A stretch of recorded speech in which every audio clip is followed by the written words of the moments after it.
මම ඔයාට අද කියන්නම් ඉන්ෂුරන්ස් එකක තියෙන බෙනිෆිට්ස් මොනවද කියලා. සමහරවිට ඔයා මේවා දන්නවත් ඇති, සමහරවිට නොදන්නවත් ඇති. මම කියන්නම් මුල්ම එක. accident death benefit.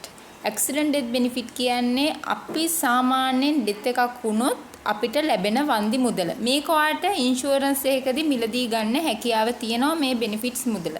ඒ වගේම හදිස්සි අනතුරක් හේතුවෙන් පූර්ණ හා නිත්‍ය අකර්ණම්‍යතාවකදී ලැබෙන මුදල. ඒ වගේම හදිස්සි අනතුරක් හේතුවෙන් ඇතිවන අර්ධ නිත්‍ය අකර්ණම්‍යතාවය. යම් කිසි වෙන්න පුළුවන් පුංචි ආබාධයක්, ඇඟිල්ලක් වෙන්න පුළුවන්, ඇඟිලි පුරුකක් වෙන්න පුළුවන්, ඇහැක් වෙන්න පුළුවන්. අපිට අනතුරක් සිද්ධ වෙන වෙලාවක් කියන්න බෑ. ඉතින් ඒ අනතුර සිද්ධ වුණ වෙලාවකදී මුළු ජීවිතය අහිමි වෙන්නත් පුළුවන්, අපේ ශරීරයේ කොටසක් අහිමි වෙන්නත් හැකියාව තියෙනවා. ඒ වෙලාවට ඔබට රැකියාවක් කරගන්න නොහැකි වෙන අවස්ථාවක් තියෙන්න පුළුවන්. අන්න ඒ වෙලාවට ලබා දෙන ප්‍රතිලාභ මුදල තමයි මෙන්න මේක.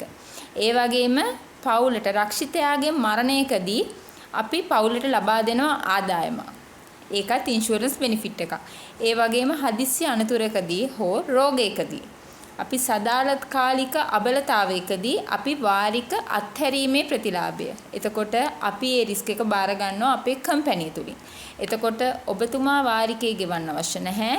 කම්පැනි තමයි ඒ රිස්ක් එක බාරගෙන ගෙවන්නේ. අපි ඔයාට ඒ වාරිකය කරගෙන ගිහිල්ලා අන්තිම මැචුරිටි එකත් ඔබ වෙනුවෙන් ලබා දීමක් කරනවා. ඒ වගේම මරණ වන්දිය අපිට පවුලේ ඔබ මුදල් උපයන්නා නම් ඒ මුදල් උපයන්නා ඔබ අහිමි වුණොත් පවුලට අහිමි වෙන්නේ ඔබ විතරක් නෙමෙයි. ඔබෙන් යැපෙන්නන්ගේ සම්පූර්ණ මුළු ජීවිතේම අඩාල වීමක් සිද්ධ වෙනවා. එතකොට යම්කිසි වන්දි මුදලක් එයාලා වෙනුවෙන් දුන්නොත් එයාලගේ ජීවිතය තිබුණ විදියටම සුරක්ෂිත කරගෙන යන්න හැකියාව තියෙනවා. අන්නේ වන්දි මුදලත් අපි ලබා දීම කරනවා. ඒ වගේම සත්කම් ප්‍රතිපූර්ණය. ඔබට සමහර විට අසාධ්‍ය රෝගයක් හැදෙන්න තියෙන අවකාශ තියෙන්නත් පුළුවන්, නොතිබෙන්නත් පුළුවන්. නමුත් 150ක් 50-50 තමයි ඒ වෙනුවෙන් තියෙන්නේ. ඒ කියන්නේ අපිට sannivedana මාධ්‍යයක් අහිමි වෙන්න පුළුවන්. ඒ වගේම හෘද රෝගයක් ඇති වෙන්න පුළුවන්. මොළේ නහරයක් අක්‍රිය වෙන්න පුළුවන්.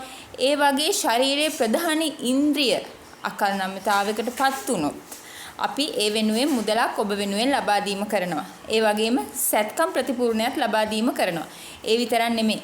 හොස්පිටල් එකේ නැවතුණොත් සමහර විට රජේ වෙන්නත් පුළුවන්. නැත්නම් පෞද්ගලික රෝහලක වෙන්නත් පුළුවන්. නමුත් පෞද්ගලික රෝහලක නැවතුණොත් ඔබේ අතේ වියදමෙන් නේද ඔබ මුදල් ගෙවන්නේ. නමුත් ඒ මුදල් ඔබේ අතේ වියදමෙන් නැතුව අපි ඔයාලට ඒ මුදල් දෙනවා. ඒ වගේම බෙනිෆිට්ස් රාශියක්, ප්‍රතිලාභ රාශියක් තියෙන ලයිෆ් ඉන්ෂුරන්ස් එකක් අදම මිලදී ගන්න කියලා යුනියන් ඇෂුරන්ස් එකෙන් මගේ මිලදී ගන්න කියලා ඔයාලට ආරාධනා කරනවා. Thank you.